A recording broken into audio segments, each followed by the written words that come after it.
हमने देखा कर्नाटक में 15 महीनों में 1200 किसानों ने सुसाइड किया। राजस्थान में जब किसान आंदोलन हुआ उसके बाद लाठीचार्ज हुआ किसानों पे, कांग्रेस की सरकार थी। देश में 6% किसान को ही एमएसपी का फायदा हो रहा है, लेकिन बड़ा बड़ा मैनिफेस्टो में लिखा है कि एमएसपी पर गारंटी कानून देंगे। जब कांग्रेस की सरकार थी तो एमएसपी पर गारंटी कानून क्यों नहीं दिया? लीडर्स इधर से उधर पार्टी में चले जाते हैं, गठबंधन की सरकार बनाने के लिए तैयार हो जाते हैं। हमने देखा किस तरीके से लोकसभा का चुनाव हुआ, लेकिन नशा इतना अहम मुद्दा, युवाओं की मौत हो रही है, इसके लिए एक साथ नहीं आ सकते। नमस्कार, इस वक्त मौजूद हैं डबवाली में और हमारे साथ अमित सियाग हैं, कांग्रेस के विधायक हैं। बहुत बहुत स्वागत है आपका। धन्यवाद। आपको बेस्ट एमएलए का अवार्ड भी मिला और हमने सुना कि आपने काम किया, लेकिन उस तरीके से वो इम्प्लीमेंट और वो दिखाई नहीं दे रहे हैं, क्योंकि हम देख रहे हैं लगातार मौतें हो रही हैं क्यों? नशे की वजह से नहीं, वो देखिए, कोई भी इस तरह की जो समस्या है, नशा हो या अपराध हो, ये सही मायने में ऊपर से कंट्रोल हो सकता है।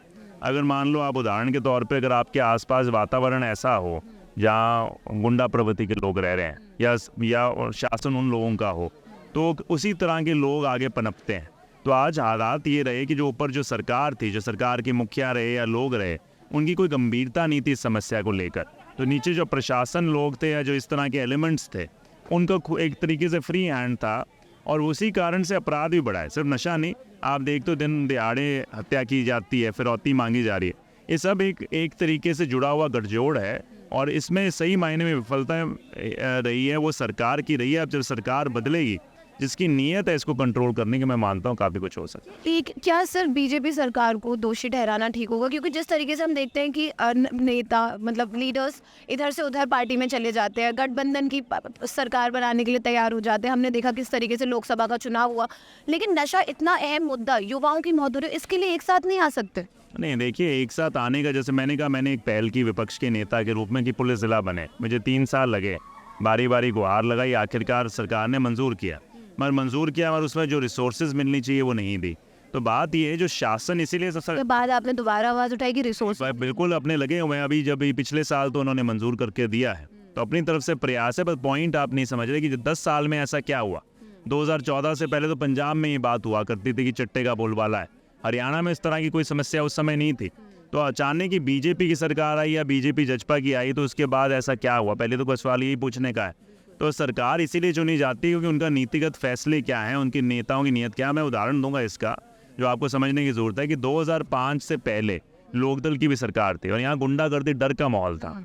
उसको बदलने का काम जब हुआ, जब हुड्डा साहब चीफ मिनिस्टर बने, कांग्रेस की सरकार आई, 7 महीने के अंदर अंदर वो वातावरण पूरी तरीके से बदल चुका था। क्योंकि वहाँ के नेता की नीयत थी कि भाई इस प्रवृत्ति के लोगों को हम पनपने नहीं देंगे। तो फर्क तब होता है जब सरकार की नीयत, सरकार की नीयत नहीं थी यहाँ पर। आरोप प्रत्यारोप की राजनीति नजर आ रही है मुझे। मैं रोज जा रही हूँ, लोगों से भी मिल रही हूँ, मैं देख रही हूँ हर नेता सिर्फ आरोप लगा रहे हैं और दूसरे लीडर पार्टीज पे नहीं, ये असलियत है। मैं ऐसा नेता हूँ, मेरे को खुद खट्टर साहब ने बोला था, मैं आपको उदाहरण देना चाहूँगा, फिर आपको स्पष्ट होगा। जब मुख्यमंत्री थे तो उन्होंने मुझे एक बार कहा कि आप इकलौते नेता हैं, इकलौते विधायक हैं, नेता नहीं कहूँगा, विधायक है दोनों पार्टियों में, जो राजनीति को समाज सेवा के रूप में ले रहे हैं। बाकी कोई लोग उस हिसाब से काम नहीं कर रहे। तो मेरी नीयत कभी आरोप लगाने की, पर मैं आपको असलियत बयान कर रहा हूँ। ये आपकी ना हो, लेकिन कांग्रेस पार्टी के एक्चुअल में ये चाहती है, क्योंकि अभी हम देख रहे हैं जिस तरीके का हरियाणा में बना हुआ है कि कांग्रेस आने वाली है। एंटी इनकम्बेंसी की वजह से भी लग रहा है एक बड़ा कारण, क्योंकि 10 साल बीजेपी की सरकार है, किसान बहुत परेशान। तो एंटी इनकम्बेंसी हुई क्यों? एंटी इनकम्बेंसी तब होती है जब कोई परेशान हो। आज कोई एक वर्ग पे ऐसा पूछ लो जिस पे लाठियां इस सरकार ने नहीं चलाई। जो की सरकार में राजस्थान में देखा हमने किस तरीके से किसानों पे लाठी। विधानसभा का रिकॉर्ड है हरियाणा के अंदर। अब ये आपके अखबार नहीं, एक अखबार में बकायदा इसको नोट किया गया कि जब कांग्रेस की सरकार थी हरियाणा प्रदेश में, 10 साल सरकार थी, एक भी किसान आंदोलन, तो क्या कहें, छोटा सा भी किसान आंदोलन नहीं हुआ। कारण क्या था? एक सेंसिटिविटी थी। जब भी कोई इश्यू आता था तो हमारे जो नेता थे उसको सुनने का काम करते थे, अगर कुछ काम कर सकें उस पर तो पूरा प्रयास करते थे। यहाँ पे क्या है, सुनवाई तो दूर की बात, कोई व्यक्ति अपनी मांग को भी लेकर जाता है तो उसको सोचते हैं कि ये आंदोलनकारी आ रहा है तो ये देश के खिलाफ है, ये तो प्रदेश के खिलाफ। और आपने खुद कहा कि बेरोजगारी में नंबर 1 है, तो वो बेरोजगारी में नंबर 1 किसने किया? जो हरियाणा रोजगार देने में नंबर 1 था, तो उसकी जिम्मेवारी तो एक तो कभी नहीं था। बिल्कुल रोजगार देने में आपके पास आंकड़ों की कमी है, शायद पास कमी नहीं है, लेकिन हरियाणा में खिलाड़ियों को दिया गया था कि मेडल लाओ पाओ। नहीं, हरियाणा में आंकड़े आप उठाकर देखें, कंपेयर कर लीजिए। और मैं आपको मेरे अपने क्षेत्र का बता दूं, जब हमारे पास 5 साल का राज था कांग्रेस पार्टी का इस क्षेत्र में, हालांकि मेरे कांग्रेस का विधायक नहीं था, मैं 91 के बाद पहली बार विधायक बना हूँ इस क्षेत्र में, मगर उस 5 साल में 1000 करोड़ के विकास के काम पहली बार इस क्षेत्र में हुए थे। तो मैं ये कहने की बात कर रहा हूँ, ये सरकार को आप मानते हैं कि तो चुनाव करने की जरूरत नहीं है।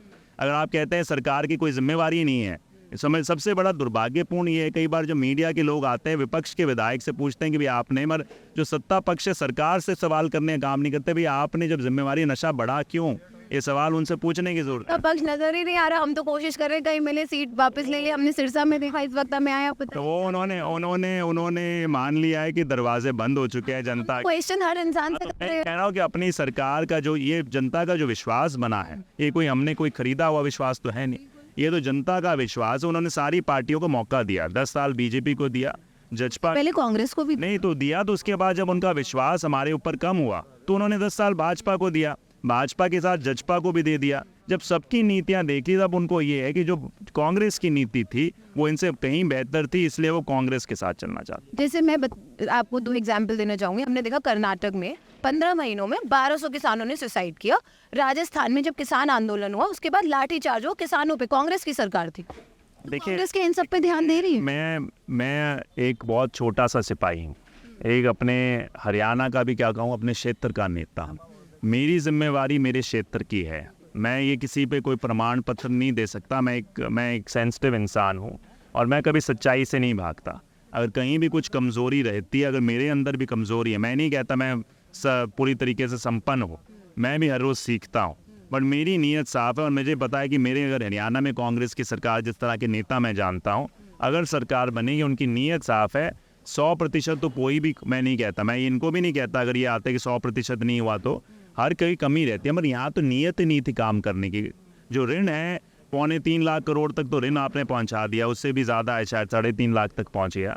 और वो इतना ऋण होने के बाद आपको कहीं विकास नहीं दिखता, तो इन्होंने इसको लूटने का काम किया है। कहीं जो सत्ता का जो पैसा था, हमारी नीयत है, मेरी नीयत है, आप मुझे 5 साल बाद आके या 4 साल, हर साल आके मेरा इंटरव्यू लीजिए, आप मुझसे पूछिएगा कि मैंने क्या किया। मैं तो चाहता हूँ अगर 5 साल बाद जैसे बोल रहे हैं, अगर मैंने काम नहीं किया तो जनता मुझे कह दे कि भाई आपकी नीयत ठीक नहीं थी, मैं उसको स्वीकार करता हूँ। मगर जब अंधविश्वास पे प्रचार तंत्र को सिर्फ फैलाकर वोट लिए जाते हैं, डरा धमका कर लिया जाता है, मैं उसको स्वीकार नहीं करता, मैं उसके खिलाफ। देश में 6% किसान को ही एमएसपी का फायदा हो रहा है, लेकिन बड़ा बड़ा मैनिफेस्टो में लिखा है कि एमएसपी पर गारंटी कानून देंगे। जब कांग्रेस की सरकार थी तो एमएसपी पर गारंटी कानून क्यों नहीं दिया? देखिए, उस समय एक कमेटी का गठन किया गया था जिस पर विश्लेषण भी था। हुड्डा साहब उस कमेटी के मुख्य सदस्य, चेयरमैन के रूप में भी भूमिका निभा रहे थे और उन्होंने इस तरह के सुझाव भी बनाए थे। पर दुर्भाग्यपूर्ण वर्ष जब कमेटी 2012 के अंदर उस हिसाब से काम कर रही थी, 14 में हमारी सरकार चली गई। आज जो अगर मान लो कोई कमियां रही तो कांग्रेस पार्टी ने उनका विश्लेषण पिछले 3 सालों में, मैं मानता हूँ कांग्रेस पार्टी ने भी खुद अध्ययन बहुत किया है। राहुल जी को जो आप पहले सोचते थे और आज जो मैं मानता हूँ उनकी सोच है, उसमें ज़मीन आसमान का हुआ, क्योंकि उन्होंने बहुत कुछ ज़मीन से सीखा है। तो जो हमने विश्लेषण करने के बाद पाया कि ये कुछ ज़रूरतें हैं जिनको हमें पूरा करने की ज़रूरत है, और हरियाणा एक ऐसा प्रदेश है जहाँ पर इसकी बहुत बड़ी आवश्यकता है और हमारा वायदा है हम इसको पूरा करेंगे। अच्छा, एक और सवाल, बस ये लास्ट आखिरी सवाल है। हमने देखा किसान आंदोलन में जिस तरीके से किसानों पर लाठीचार्ज हुआ, ये लीडर्स क्यों नहीं मतलब आते आगे? जब हम देखते हैं कोई भी प्रोटेस्ट होता है, लीडर्स क्यों नहीं सामने आते? लीडर्स आगे बैठे ना, क्योंकि आपसे जनता आपको चुन रही है कि आप उनकी आवाज़ उठाएं। ये मैं कह रहा हूँ, ये भी जानकारी का अभाव है। शायद हम जैसे लीडर दिखाई नहीं देते या मीडिया में कवर नहीं करता। कोशिश तो हम सबको करते हैं। मैं उदाहरण के तौर पे दे रहा हूँ, हमारे यहाँ जो पार्टी के लीडर, एक तो था जब किसान आंदोलन था तो किसान यूनियन का ये नीतिगत फैसला था कि हमें किसी राजनीतिक मंच नहीं बनाना, तो हमने उसका सम्मान किया। मगर हमने जहाँ जहाँ उनकी सपोर्ट की आवश्यकता पड़ी वो हमने सपोर्ट देने का काम किया। अब जैसे मैं उदाहरण दूंगा छोटा सा, इसमें मैं नहीं कहता, ये मेरी तरफ से एक छोटा सपोर्ट था। 31 दिसंबर का दिन था, लोग किसान बैठे, मैंने कहा सर्दी का मौसम है, इतनी कड़कड़ाती ठंड के अंदर कहाँ किसान बैठे हुए हैं दिल्ली के बॉर्डर में, तो मैं और मेरी धर्मपत्नी गए थे और किसानों के साथ एक रात टेंट में गुजारा। अभी ये सिंबॉलिक कह सकते हो, पर वो सिंबॉलिक कहीं ना कहीं उनको शक्ति देने का भी काम करता है। जहाँ दूसरे वो कह रहे थे कि अगर मोदी साहब हमारे पास आ जाएं और हमारी बात ही सुन ले तो क्या पता बहुत सारे लोग संतुष्ट हो सकते थे, पर मैं मानता हूँ कि इस अहंकार के कारण उन्होंने ये कदम नहीं लिया, वो वही जाने। मगर हमारे जैसे नेता दीपेंद्र हुड्डा जी हों या सारे नेता थे, वो आस पड़ोस सारा दिन इसी चीज़ पे लगे हुए थे। मगर ये है कि जहाँ इस तरीके से सामने नजर नहीं वो तो क्योंकि किसान यूनियन का नीतिगत फैसला था ना कि हम इसे राजनीतिक मंच नहीं बनाना, हम किसी भी पार्टी के नुमाइंदों को नहीं चाहते मंच पे आए हमारे साथ। जहाँ जहाँ हम बैठ सकते थे, जहाँ उन्होंने हमें आमंत्रित किया, हम वहाँ पे बैठने का काम किया। ठीक है, धन्यवाद। हमसे बात करेंगे अमित स्याग। सॉरी, बताइए। धन्यवाद। नहीं आप हमारे साथ अमित स्याग थे और सभी सवालों के जवाब दिए। कोई आपके सवालों तो बताइए कमेंट सेक्शन में, फिर से आएंगे, बातचीत करेंगे।